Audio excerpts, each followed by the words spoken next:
Hello dear students, welcome to SS chemistry universe. मैं सौरभ शर्मा, आपका SS sir आपका तहे दिल से स्वागत करता हूं मेरे यूट्यूब चैनल में, नहीं आपके यूट्यूब चैनल में जिसका नाम है एसएस केमिस्ट्री यूनिवर्स। जी हाँ, इस यूट्यूब चैनल में आपको क्या क्या मिलता है? इस यूट्यूब चैनल में आपको मोटिवेशन मिलता है, स्ट्रेटजी मिलती है, एजुकेशनल कंटेंट मिलता है और एसएस सर का साथ मिलता है। तो जल्दी से इस चैनल को सब्सक्राइब कर लीजिए और अगर आपको वीडियो पसंद आए तो वीडियो को लाइक जरूर कीजिएगा। इस वीडियो को इतना शेयर कर दो कि सबको पता लग जाए कि एसएस सर कौन है, एसएस भैया कौन है। तो आज का यूट्यूब वीडियो आपको दिख गया होगा थंबनेल में, मेरे बैकग्राउंड में भी, कि best strategy for NEET biology. Biology पढ़ने के लिए बेस्ट स्ट्रेटजी क्या रहती है जिससे हम 350 प्लस स्कोर कर पाए नीट के बायो के पेपर में। माय डियर स्टूडेंट्स, पहले तो मैं आपको यह बता दूं कि मैं बायो नहीं पढ़ाता है ना, बट मैंने multiple single digit rank produce किए, चाहे वो निशिता पुरोहित हो ऑल इंडिया रैंक 1 2017, चाहे वो अनंत जैन हो ऑल इंडिया रैंक 5 नीट 2019 है ना, चाहे वो छवि हो 2017 की 17th रैंक होल्डर, और भी बहुत सारे स्टूडेंट्स हैं जिन्होंने single digit rank double digit rank produce किए मेरी गाइडेंस में। और मेरे बहुत सारे फ्रेंड्स हैं जो नीट की बायोलॉजी पढ़ा रहे हैं और कई सालों से पढ़ा रहे हैं, जिनका नाम पूरे इंडिया में चलता है। तो उन टीचर्स की मदद से और उन स्टूडेंट्स की मदद से मैंने ये वीडियो तैयार किया है आपके लिए। बात वही बोलूंगा कि फीलिंग्स उनकी है, वर्ड्स मेरे हैं। सिंपल सी बात है, मतलब बायो किस तरह से उन्होंने पढ़ी कि उनके 100% मार्क्स आ गए, या बायो किस तरह से उन्होंने पढ़ाई कि वो टॉप के एजुकेटर्स बन गए आज की डेट में।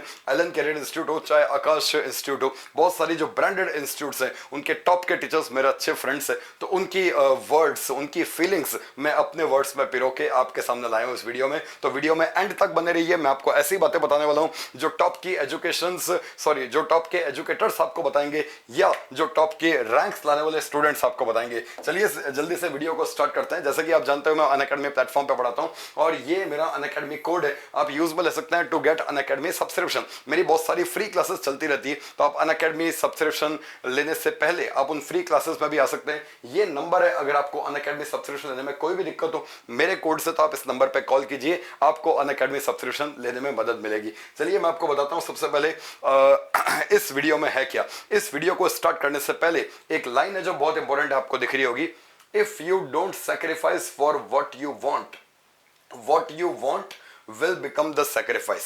मतलब क्या है इस बात का? सपोज हमें डॉक्टर बनना है, हमें सक्सेसफुल होना है, वो हमारा पैशन है ना, और वो हमें अचीव करना है लाइफ में। अगर वो अचीव करने के लिए हमने कुछ चीजों का त्याग नहीं किया, कुछ चीजों का सेक्रीफाइस नहीं किया, जैसे कि सपोज मैंने आलस का सेक्रीफाइस नहीं किया, आलस आता है सबको है ना, उठा नहीं जाता सुबह सुबह, मैंने नींद का सेक्रीफाइस नहीं किया, मैंने इजी गोइंग वाली बात का सेक्रीफाइस नहीं किया, अगर मैंने उन चीजों का त्याग नहीं किया जो मुझे डॉक्टर बनने से रोक रहा है, मतलब मुझे डॉक्टर बनने वाली बात का सेक्रीफाइस करना पड़ेगा। इमोशनल हो गए? टेंशन मत लो, ऐसा सेक्रीफाइस हम नहीं होने देंगे। जो अपना अल्टीमेट गोल है जीवन में उसको अचीव करके रहेंगे। तो वही लिखा हुआ है, if you don't sacrifice for what you want will become the sacrifice. ऐसा नहीं होगा क्योंकि एसएस केमिस्ट्री यूनिवर्स आपके साथ है। चलिए थोड़ा सा इमोशनल कर दिया मैंने आपको और स्टार्ट करता हूं इस वीडियो को जल्दी से। इस वीडियो में है क्या? इस वीडियो में है ideal daily routine for biology till NEET exam. मतलब नीट एग्जाम के लिए क्या आइडियल रूटीन रहना चाहिए बायो सब्जेक्ट के लिए, ठीक है। उसके बाद high weightage topics for biology, जैसे कि मैंने फिजिक्स के वीडियो में बताया था कि हाई वेटेज टॉपिक्स क्या होने चाहिए बायोलॉजी के, ये इस वीडियो में भी एक्जैक्टली वैसा ही बताऊंगा, ठीक है। उसके बाद बताऊंगा एनालिसिस ऑफ प्रीवियस ईयर्स, मतलब प्रीवियस ईयर्स का एनालिसिस करने पर अपने को क्या पता लगता है नीट बायोलॉजी में, तो ये मैं आपको पूरा बताने वाला हूं। तो वीडियो के एंड तक जरूर बने रहें। एंड तक वीडियो के अगर आप बने रहेंगे तो I am very sure 350 plus marks आपके आराम से आएंगे अगर आप स्ट्रेटजी को फॉलो करते हैं। जल्दी से अब मैं एक एक करके सारी बातें बताता हूं। सबसे पहले देखो ये क्या लिखा हुआ है, ये लिखा हुआ है ideal daily routine of biology till NEET exam, ठीक है। ये मैंने पहले से आपके लिए लिख के रखा है, देखो एक बार ढंग से। अगर आप एनसीईआरटी बुक की बात करते हो तो बायोलॉजी में टोटल मिला के 38 चैप्टर्स हैं, 11th और 12th दोनों को मिला के 38 चैप्टर्स हैं, और बायो में से आते हैं 90 क्वेश्चंस। बिल्कुल ध्यान से सुनना, मैं फिर बता रहा हूं, ये ऐसी स्ट्रेटजी है जो टॉपर्स ने दी है मुझे, ये ऐसी स्ट्रेटजी है जो टॉप के एजुकेटर्स ने दी है मुझे, और फीलिंग्स उनकी है और वर्ड्स मेरे हैं। सिंपल सी बात है, ठीक है। मुझे तो बायो का एबीसीडी भी नहीं पता, बट मुझे ये पता है कि उन्होंने कैसे तैयारी की, और वैसे तैयारी की स्ट्रेटजी स्ट्रेटजी अगर मैं आपको बता दूंगा तो आपकी भी टॉप रैंक्स आ जाएगी। अब मैं आपको बताता हूं क्या क्या है। देखो कॉमन सेंस की बात है, 38 चैप्टर से और 90 क्वेश्चन से, तो आप खुद सोचो हर चैप्टर में से ऑब्वियसली कितने कितने क्वेश्चन आएंगे, 2 पॉइंट समथिंग बोलो, यानी कि 1 से 3 क्वेश्चन पर चैप्टर आते हैं। बायो की एक खास बात होती है, देखो जो फिजिक्स और केमिस्ट्री में नहीं होती, क्या है मालूम है? बायो की खास बात ये होती है कि बायो का 50% जो वेटेज है वो नीट के एग्जाम में होता है, मतलब डिसाइडिंग फैक्टर जो रहता है वो बायो का रहता है। आप जानते हैं 100% की 360 मार्क्स की बायो होती है, 90 क्वेश्चंस बायो में आते हैं आउट ऑफ टोटल 180 क्वेश्चंस। जैसे कि आपको मालूम है वैसे तो सेक्शन ए सेक्शन बी मिला के क्वेश्चंस ज्यादा होते हैं, पर जो स्टूडेंट्स को अटेम्प्ट करने पड़ते हैं वो 180 क्वेश्चंस होते हैं, उनमें से 90 क्वेश्चंस बायो के आते हैं। इसका मतलब बायो को हल्के में नहीं ले सकते, बायो तो करना ही पड़ेगा, बायो के लिए कोई अपना ऑल्टरनेटिव नहीं है, बायो तो करना ही पड़ेगा। अब मैं आपको बताता हूं बायो की एक और खास बात होती है, क्या कि फिजिक्स केमिस्ट्री में ऐसा नहीं होता कि हर चैप्टर से क्वेश्चन आएगा ही आएगा, बट बायो में ऐसा होता है कि हर चैप्टर से क्वेश्चन आता ही आता है, चाहे आप कोई भी छोटा से छोटा या बड़ा से बड़ा चैप्टर उठा के देख लो, क्वेश्चन आता ही है। तो मेन बात ये 38 चैप्टर्स है और 90 क्वेश्चन है, इसका मतलब पर यूनिट चैप्टर 1 से लेकर 3 क्वेश्चंस के बीच में आते हैं, ठीक है। अब देखो एक कॉमन सेंस की बात मैं आपको बताता हूं जो कोई भी आसानी से समझ सकता है, क्या कि जिसके ज्यादा चैप्टर्स होंगे एनसीईआरटी बुक में उसमें ज्यादा क्वेश्चन आएंगे।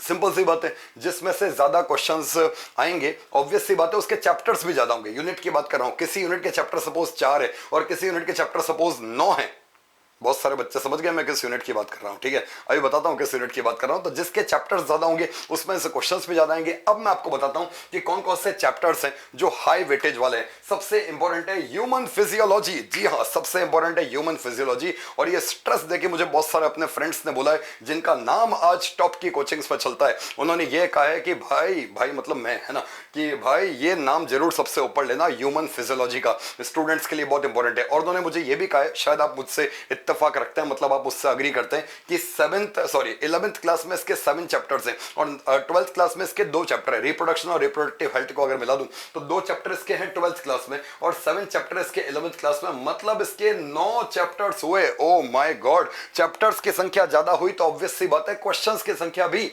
ज्यादा होगी। कितना इजी है ना। एक बच्चा खुश हो रहा है, कह रहा है सर आपको तो बहुत सारे बायो के चैप्टर्स याद है। मैंने कहा हाँ, आपके लिए मैंने मेहनत की है ताकि आपका रैंक निकल सके, आपका सिलेक्शन हो सके, आप इस स्ट्रेटजी को फॉलो करो, इसलिए मैंने ये पूरा होमवर्क किया है बायो का आज, ठीक है। और मैं आपको बता रहा हूँ, देखो 7 से लेके और 9 चैप्टर्स के बीच में हो गए, मतलब 7 11th में 2 12th में, तो 9 चैप्टर्स टोटल हो गए। अब चैप्टर्स की संख्या बहुत ज्यादा है तो ऑब्वियसली क्वेश्चन की संख्या बहुत ज्यादा होगी। जैसे कि एक चैप्टर से 1 से लेके 3 के बीच में क्वेश्चन मैंने बोले, तो इसमें से लगभग 20 से 22 क्वेश्चन तक भी आ सकते हैं। मैं फिर बता रहा हूं, आप किसी भी साल का पेपर उठा के देखो, इससे आपको 20 से 22 क्वेश्चन मिल सकते हैं मैक्सिमम एंड पे, और मिनिमम एंड पे अगर बोलूं तो 13-14 क्वेश्चन तो मिल ही सकते हैं इस ह्यूमन फिजियोलॉजी से, समझ गए होंगे। उसके बाद इकोलॉजी के अगर आप देखो तो 4 चैप्टर एनसीईआरटी में, ठीक है। If I am not wrong, correct मी, ठीक है, मैं सही बोल रहा हूं, 4 चैप्टर हैं इकोलॉजी के। और इसमें से अगर आप नोटिस करो तो वही 4 चैप्टर के हिसाब से अगर आप देखो तो ऑन द अपर एंड यानी कि ऑन द हायर साइड आप देखो तो 15 से 16 क्वेश्चन भी आ सकते हैं। ऑन द लोअर साइड अगर आप देखो तो 8 to 9 क्वेश्चंस तो आते ही आते हैं, ठीक है। इस तरह से पूरा फॉर्मेट मैंने आपके सामने बनाया है। इसमें कुछ ऐसे चैप्टर्स हैं, बिल्कुल ध्यान से सुनना, कुछ ऐसे चैप्टर हैं जो चैप्टर तो बहुत छोटा है पर उसमें से क्वेश्चन बहुत आते हैं। जैसे कि ये लाइफ साइकिल ऑफ एंजियोस्पर्म, ये मेरे को बहुत एक टॉपर ने कहा था, नाम नहीं लूंगा, एक टॉपर स्टूडेंट ने कहा था कि सर ये चैप्टर जरूर बताना कि लाइफ साइकिल ऑफ एंजियोस्पर्म। ये चैप्टर वैसा ही है जैसा केमिस्ट्री में होता है रिडॉक्स रिएक्शन चैप्टर, कितना इजी चैप्टर है और क्वेश्चन आता ही आता है। जैसे फिजिक्स में होता है लॉजिक गेट्स, जी हाँ, देखो कितना मजा आ रहा है ना, एक तरफ फिजिक्स कंपेयर हो रही है, एक तरफ केमिस्ट्री कंपेयर हो रही है, एक तरफ बायोलॉजी कंपेयर हो रही है, तो आपको फील आ रही है तीनों की, है ना। तो जैसे केमिस्ट्री में होता है रिडॉक्स रिएक्शन, बड़ा इजी है और उसमें से क्वेश्चन आता ही आता है। जैसे फिजिक्स में होता है लॉजिक गेट्स या मॉडर्न फिजिक्स, है ना, उसमें से क्वेश्चन आता ही आता है और इजी भी है, ठीक है। वैसे ही बायो में ये होता है लाइफ साइकिल ऑफ एंजियोस्पर्म, ठीक है, बड़ा इजी है और इसमें से क्वेश्चन आता ही आता है, ठीक है। तो ये पूरी एक फॉर्मेट है। जैसे कि आप देखो, मैं नाम ले लूं, genetics, molecular biology and biotechnology, unit of classification, मतलब क्लासिफिकेशन वाला जो यूनिट है उसके अंदर ये सब आता है। Biological classification, plant and animal kingdom, ठीक है। उसके बाद आप खुद पढ़ लो, ये बहुत सारे चैप्टर्स हैं और ये बहुत इंपॉर्टेंट चैप्टर्स हैं। अब मैं आपको बताता हूं आप कैसे इनकी तैयारी करेंगे, बिल्कुल ध्यान तो सुनना। आप स्टार्ट करेंगे रोज का 2 से 2.5 घंटे पढ़ना। आप बायो की स्टार्टिंग जो करेंगे, बिल्कुल ध्यान तो सुनना, पसीने छूट रहे हैं मेरे, है ना, कोई दिक्कत नहीं है, ये इन्वेस्टमेंट है मेरी एनर्जी का आपके फ्यूचर के लिए। तो जल्दी से वीडियो को लाइक कर दो और चैनल को सब्सक्राइब कर दो। तो मैं ये बोल रहा हूं आपको 2 से 2.5 घंटे रोज बायो पढ़नी है और उसमें मेन जो एम्फोसिस करना है वो किस पे करना है, एनसीईआरटी पे करना है, ठीक है। बायो पे आपको मेन जो फोकस करना है वो एनसीईआरटी पे करना है और नोट्स भी करने हैं। अब मैं आपको बताता हूं कि बायो में किस तरह से एनसीईआरटी पढ़नी होती है, ध्यान से सुनना। 2 से 2.5 घंटे आप बायो पढ़ रहे हो, आपने स्टार्टिंग इन चैप्टर्स से की है ना। आप एक बार अभी वीडियो को पॉज करके और मन में सोचो क्या ये सारे चैप्टर्स आपको आते हैं। अगर आपको नहीं आते तो आप आज से जुड़ जाओ इन सारे चैप्टर्स को पढ़ने का। मैं ये बिल्कुल नहीं कह रहा कि केवल यही पढ़ने, नहीं, मैं ये बिल्कुल नहीं कह रहा कि केवल यही पढ़ने। आपको स्टार्ट करना है इन चैप्टर्स से क्योंकि ये चैप्टर्स मोस्ट इंपॉर्टेंट है, इसलिए आपको स्टार्ट करना है इन चैप्टर्स से और बचे हुए चैप्टर्स बाद में करने हैं, समझ गए। तो अब मैं बोल रहा हूं आपको कि कौन कौन से इंपॉर्टेंट चैप्टर्स है, यानी कि प्रीवियस 3 इयर्स का क्या फॉर्मेट रहता है बायो के पेपर का। जैसे फिजिक्स के पेपर के लिए भी मैंने आपको ऐसा ही बताया था, उसका स्क्रीनशॉट आपने ले लिया होगा, इसका भी स्क्रीनशॉट ले लो। मैं दूर हट जाता हूं, जल्दी से स्क्रीनशॉट ले लो। Distribution of questions past 3 years 2019 से 2021 तक बायो का। आई होप आपने स्क्रीनशॉट ले लिया हो, है ना। अब आता है best strategy to study NEET biology, मतलब क्या बेस्ट स्ट्रेटजी होनी चाहिए नीट की बायो पढ़ने के लिए। आपको ये ब्रेन का डायग्राम लग रहा होगा। अगर आपको इसके ग्राफिक्स बहुत पसंद आ रहे हैं तो वीडियो को लाइक कर दो, क्योंकि मैंने बनाई है ये पीपीटी, किसी असिस्टेंट का सहारा नहीं लिया। मैंने पीपीटी बनाई है, मैं वीडियो बना रहा हूं, सब कुछ मैं ही करूंगा। बस एडिटिंग करने के लिए एक मेरे रिलेटिव है वो करेंगे, बाकी सारा काम मैं ही करता हूं, ठीक है। अब देखो इस ब्रेन में अपने क्या छपा हुआ है, रेड कलर से लिखता हूं, है ना। तो इस ब्रेन में अपने छपा हुआ है नीट। जी हां, ये नीट एस्पिरेंट का ब्रेन है और इसके अंदर डॉक्टर बनने की ख्वाहिशें छुपी हुई है। अरे दिमाग में नीट है और दिल में, अलग अलग व्यक्तियों के लिए अलग अलग ये बात है। हो सकता है किसी के पेरेंट्स उनके दिल में हो सकता है कोई और उनके दिल में हो। छोड़ो, अब संसार की केमिस्ट्री डिस्कस नहीं कर रहे। तो अब मैं आपको बताता हूं कि practice each topics by using NCERT और नोट्स। आप बायो के टॉपिक्स को जो स्टार्ट करोगे, या तो वो एनसीईआरटी से पढ़ोगे या फिर वो नोट्स से पढ़ोगे। आप अगर लग रहा है कि आपके टीचर्स आपको नोट्स बनवाते हैं, जैसे कई टीचर्स क्या करते हैं मॉड्यूल में से या एनसीईआरटी में से डायरेक्ट पढ़वाते हैं, बायो की बात कर रहा हूं, ठीक है। या फिर कुछ टीचर्स नोट्स भी बनवाते हैं। तो जो टीचर्स नोट्स बनवाते हैं पहले उनके नोट्स ढंग से पढ़ लो, है ना, और बाद में एनसीईआरटी या मॉड्यूल व्हाटएवर। मेरे हिसाब से एनसीईआरटी बहुत रहती है बायो के लिए, है ना। उसके बाद लिखा हुआ है understand the language of the question and read it carefully. कई बार बायो में क्या होता है, लैंग्वेज में प्रॉब्लम होती है स्टूडेंट्स को क्वेश्चन सॉल्व करने में, तो अंडरलाइन कर करके पढ़े। Not correct, incorrect, may be correct, must be correct, ऐसी लैंग्वेज को अंडरलाइन कर लो क्वेश्चन में, ठीक है। उसके बाद क्या लिखा हुआ है, सीक्वेंस अपना क्या रहना चाहिए, नोट्स सबसे पहले, उसके बाद एनसीईआरटी, उसके बाद पीवाईक्यू, उसके बाद क्विज या टेस्ट सीरीज। मैं फिर कह रहा हूं सबसे पहले नोट्स पढ़ेंगे टीचर के, अगर है तो। वैसे मोस्टली टीचर्स तो नोट्स बनवाते ही है, ठीक है। तो पहले नोट्स पढ़ेंगे, फिर एनसीईआरटी करेंगे, फिर प्रीवियस ईयर क्वेश्चन करेंगे और लास्ट में क्विज या टेस्ट सीरीज करेंगे। और एक बात जो मैंने फिजिक्स के लिए भी कही थी, केमिस्ट्री के लिए भी कही थी और बायो के लिए भी कह रहा हूं, सिस्टमैटिकली पढ़ना। ऐसा नहीं है कि आप सारे चैप्टर्स को एक साथ पढ़ना स्टार्ट कर दो, नहीं, आप एक टॉपिक को एक बार में करना और उसको कंप्लीट करना, फिर दूसरे टॉपिक पर पढ़ना। समझ में, स्टार्टिंग करनी है उन चैप्टर से जो हाई वेटेज वाले, उसके बाद बचे हुए चैप्टर्स करने, समझ गए। चलिए, अब पसंद आ रहा है आपको वीडियो तो लाइक जरूर करना भाई। हाँ, अब ये अगर आपको नोट्स बनाने एनसीईआरटी से, जैसे मेरे स्टूडेंट की कॉपी है ना, उसके नोट से sexual reproduction in flowering plants के नोट से, ठीक है, एग्जैक्टली एनसीईआरटी से। अगर आपको लगता है कि आपको एनसीईआरटी याद नहीं होती तो ऐसे नोट्स बना लो जैसे इस स्टूडेंट ने बनाए, है ना। अगर आपको लगता है कि आपको एनसीईआरटी याद नहीं होती तो ऐसे नोट्स बना लो। बाकी अगर आपको लगता है कि आप एनसीईआरटी में हाईलाइट करके या एनसीईआरटी में ही नोट्स बना सकते हो, स्टिकी नोट्स या हाईलाइटर व्हाटएवर, ठीक है, यूज में लेके, तो आप उसी में कर सकते हो, समझ गए होंगे। चलिए, पर अगर आपको लग रहा है कि आपको याद नहीं होगा तो ऐसे नोट्स बना लो। टाइम लगेगा पर हो जाएगा, ठीक है, आराम से हो जाएगा।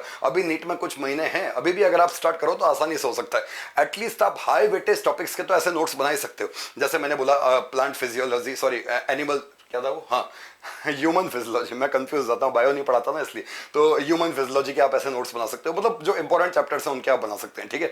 चलिए, उसके बाद मैं आपको और भी अच्छी अच्छी बातें बताता हूँ। जो मिस्टेक्स है, जैसे मैंने पहले भी कहा था दूसरे वीडियोस में, जो मिस्टेक्स है उनको अलग से कॉपी में लिखना है, मिशन एम्स लिख के। मिशन एम्स का मतलब माँ, MA, मिशन एम्स, ठीक है, ऐसे लिख सकते हो। या जो जेई के एस्पिरेंट है वो मिशन IIT MI लिख सकते हैं। वैसे जेई के एस्पिरेंट इस वीडियो को तो नहीं देखेंगे क्योंकि बायो का उनका कोई मतलब ही नहीं है, ठीक है। तो जो जो आप गलतियां करते हो, जैसे कि सपोज ये केमिस्ट्री का एक मिशन एम्स वाली कॉपी की फोटो है। ऐसे ही आप बायो के लिए भी जो भी क्वेश्चन गलती करते हैं, जैसे सपोज आपने नीट 2028 का पेपर सॉल्व किया है ना, 2018 सॉरी 28 तो बहुत दूर है, 2018 का पेपर सॉल्व किया, आपकी ये गलतियां निकली, आपने उसमें लिख दी सारी सारी, है ना। ऐसे ही बायो के लिए भी आप लिख सकते हो, मिस्टेक्स वाली नोटबुक अलग से बनानी है, ठीक है। उसके बाद मैं आपको बताता हूं कुछ लाइटर मोड पे क्या, कि we will not be like this, हम ऐसे नहीं होंगे जो बायो पढ़ते पढ़ते एनसीईआरटी से सर ढक के सो जाए और अपना पेट बढ़ा ले ऐसे नहीं होंगे हम, ठीक है, कि मोटे हो जाए सो के, ऐसे नहीं होंगे और कंफ्यूज रहे हमेशा, ऐसे भी नहीं होंगे।